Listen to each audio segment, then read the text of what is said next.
Hello and welcome to Always Bored, Never Boring. Here at HQ we are gearing up to visit the UK Games Expo 2024. If you're going, you may see me there. I'll be the bloke in the Always Bored, Never Boring branded shirt looking uncomfortable in the crowds.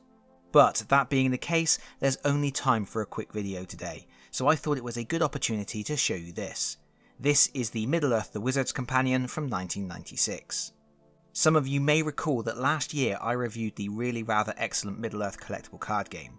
It's a game I played and collected back in the day, and only recently got back into thanks to the generosity of several viewers who kindly sent me the cards they didn't want anymore. I subsequently dipped into my own hobby budget, filling in gaps in my collection, and I am now the proud owner of a lot of cards from the initial release. Still missing some famous hobbits though. The Middle-earth Collectible Card Game is a really inventive take on the collectible card game format, focusing not so much on head-to-head battles, but on strategic questing. Players form parties of heroes that travel Middle-earth, mustering troops for war and finding valuable artifacts to store at havens in preparation for the dark days ahead. It is possible to directly attack other players through the use of hazard cards, but combat is never the focus. The focus is adventuring, organising your team, generating victory points from your great deeds, and trying to manage corruption among your heroes as they all fall sway to the whispers of the One Ring. It's a very dense, complicated game, but one of the best games ever for recreating the stories of Middle-earth on your tabletop. It's also quite beautiful. If you would like to know more about it, there is a link to my review in the video description below. Now, when I was a kid playing this game, I only had access to the rules books that came in the starter boxes. Those tiny little books were fine when my eyes were young and my back didn't ache all the time, but these days that just isn't going to cut it. So naturally I was interested in picking up the Wizard's Companion, which includes the starter rules, the standard rules, optional rules, errata and clarifications, and much more. It was published in 1996, just 1 year after the game launched. As such, as indeed the name suggests, it only covers the first basic set, the Wizards.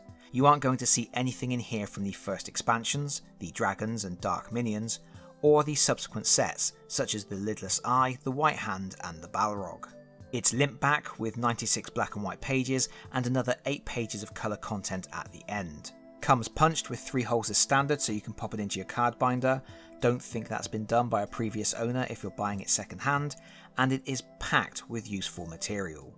It's also, usually, quite expensive on the secondary market. I frequently see this for £40 or more. Is it worth that? Probably not. It's not made of gold, but value is in the eye of the beholder and it is a good book. Anyway, I was patient and managed to get my copy for the much more reasonable price of £20, which I was fine with. So I'm just going to blitz through this really quickly and share my thoughts, starting with this front cover. Wow. This is a bit of a shocker. The image on the front is the Eye of Sauron from the back of the playing cards, and they've just blown it up to a much larger scale. The resolution has suffered in the process. Luckily, things improve considerably inside. There's a brief section on the world of Middle-earth, a little bit of basic information about who and what the wizards really are, with some supporting quotes from Tolkien's works. Nothing too heavy though, it's not like trying to wade through the Silmarillion. Then we have an introduction to the rules, which talks about how to approach the game. There are some warnings for new players to let them realise this is a very different game to something like Pokemon or Magic, and then a really useful section defining commonly used terms. Next we have Part 1, the starter rules, and it is so nice to have these in a large format. Beautifully spaced out, well illustrated, with plenty of diagrams, examples and annotations. Part 2 covers the standard rules, which is the full game experience. And I'm not sure, my memory is foggy, but I think these two parts are pretty much the same as the rules were presented in the starter packs, only bigger, and in this case, bigger is absolutely better. We aren't done with rules yet though. Part 3 covers optional rules. Of particular note are the solo rules, because this is a game that I do play solo. And that is followed by Part 4, a massive 4-page example of play, which is really detailed and gives you an excellent taste of what the game is all about. Honestly, if you aren't sure if you would like this game, read this example of play. You can find it online. If you read it and you're really engaged in what is happening, it may be worth hunting down a couple of starter decks at least. Then Part 5 has all the errata and clarifications. lots of really technical details about specific cards that highlights quite how intricate and tricksy this game really is. Part 6 comes next because that's how numbers work, and we get some guidelines for teaching new players, something I have never attempted to do. Part 7 meanwhile deals with tournaments, still in their infancy at the time this book was published. And there, finally, at page 58 of this 96-page tome, we are done with rules. Time for something more fun. Part 8 is a one-page overview of some common strategies, ways to build decks for achieving victory through specific means. This is good stuff, and I wish there was a lot more of it, because deck construction for this game is somewhat daunting. Part 9 is really interesting, a selection of scenarios to add greater thematic purpose to your games, with specific rules for deck construction and scoring objectives. Do you want to send a hobbit on a quest to write his own legend in there and back again? Or perhaps you would like to cast the One Ring into the fires of Mount Doom in the Fate of Isildur's Bane. These scenarios are divided into 3 categories. Solo for one player, encompassing, which requires specifically tuned decks for you and your opponent, and resource or character scenarios where one player can tailor their deck to achieve a specific goal without their opponent knowing which scenario they are playing. Scenarios are then further divided by class, based on how many cards you need access to in order to correctly tailor your deck. Don't expect to jump into any scenario labelled as extensive. There are 11 scenarios in total, and even if you don't play any of them, they are good food for thought for coming up with your own ideas. In part 10, we have the ever useful card lists. The first 4 pages are the card index, which serves as a checklist for collectors and lists rarity as well as the artist for each card. This is followed by much more detailed tables divided up by card type, which are incredibly useful for when you are building decks.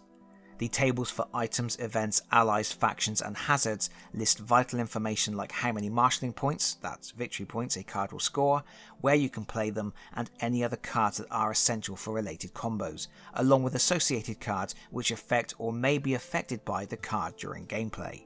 For example, under the entry for the item card The One Ring, it lets you know that in order to bring the One Ring into play, you will need to play a ring test card on a gold ring item. Meanwhile, the tables for the region cards tell you the region type for keying hazards, any hazard cards specific to the regions, and which regions are adjacent for working out travelling routes. Finally, the tables for site cards tell you which region each site is in, what threats you will find there, and which resources are playable there. It's really good, solid, cross-referenced information for making deck building much easier. Great stuff.